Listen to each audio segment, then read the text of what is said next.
Welcome back to the channel. Today we're tackling a crucial part of the technological world that many of us rely on every day but rarely think about: cell towers. These tall, unassuming structures are the backbone of modern communication, enabling everything from voice calls to streaming videos and social media browsing. But how do they actually work? What goes on behind the scenes when you make a phone call, send a text, or load a web page? In this video, we'll break down the inner workings of cell towers and explore how they keep our world connected. Let's explore, right here, on History of Simple Things.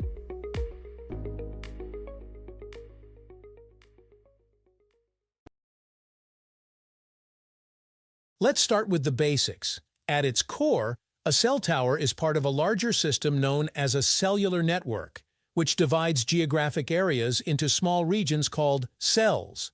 These cells overlap slightly to provide continuous coverage, so when you use your phone, it communicates with the nearest cell tower within its designated cell.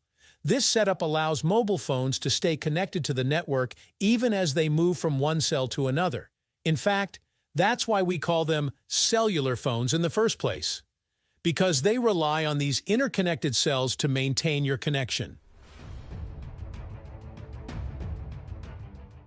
Each of these cell towers houses antennas and transceivers that transmit and receive signals from your mobile device. When you place a call or access the internet on your phone converts your voice or data into radio waves.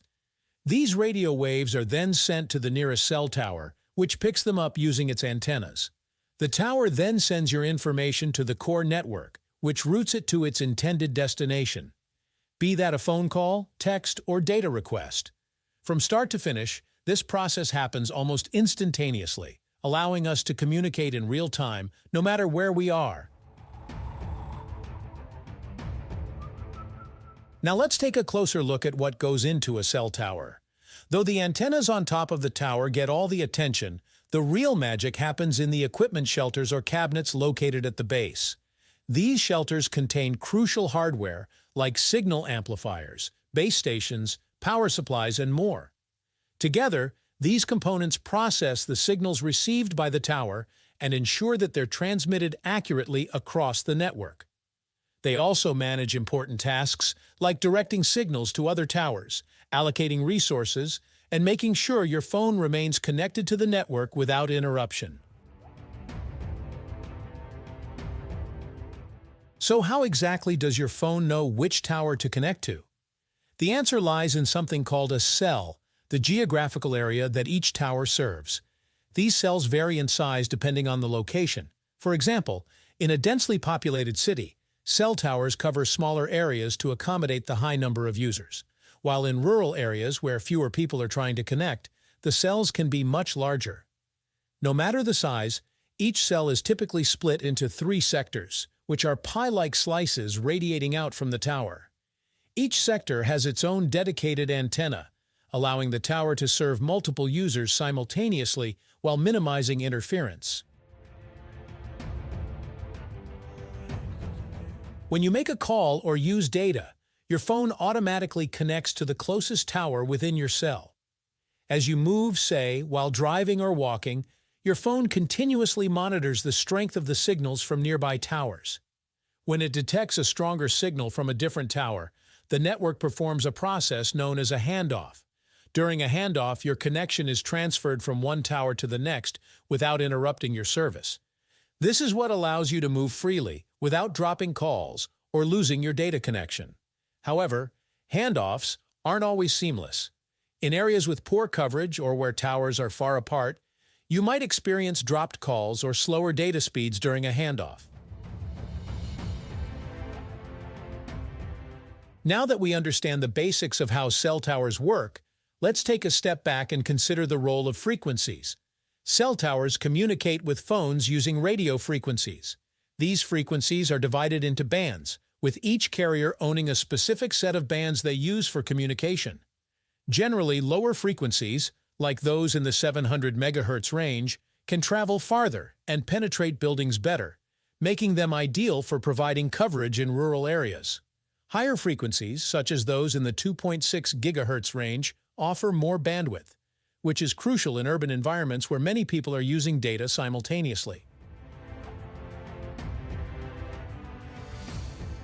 As you might imagine, balancing these frequencies is key to providing consistent service. In urban areas with tall buildings, carriers often use lower frequencies to ensure good indoor coverage, while higher frequencies are deployed in outdoor areas to handle heavy data usage. Rural areas, on the other hand, rely more heavily on lower frequencies since the priority is covering larger distances rather than managing high traffic.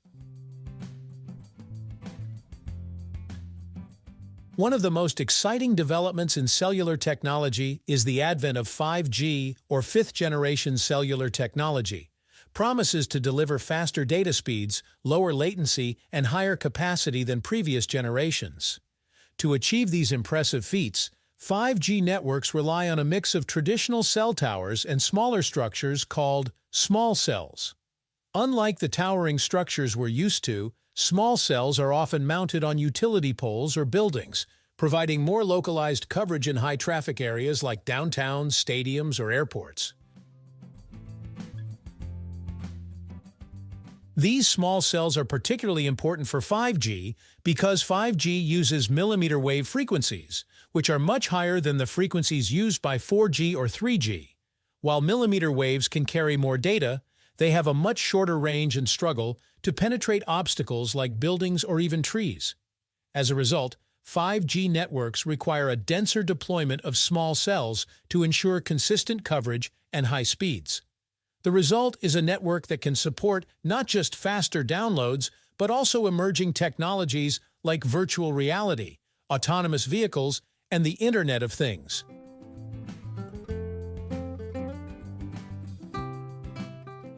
But cell towers and small cells don't work in isolation. They're part of a larger network of infrastructure known as the backbone.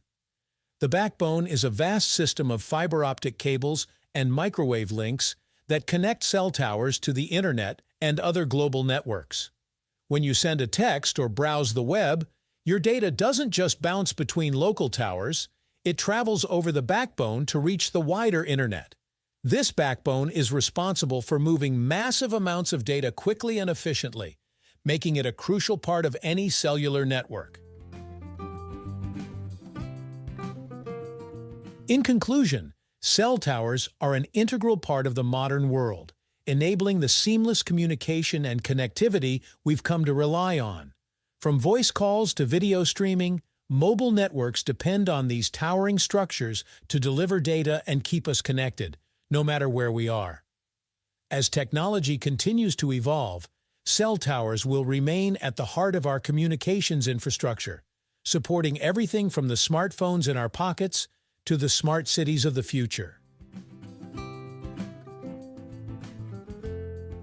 Thank you for watching. If you have suggestions for our next video, feel free to share them in the comments below. We'll be sure to give you an acknowledgement for your contribution.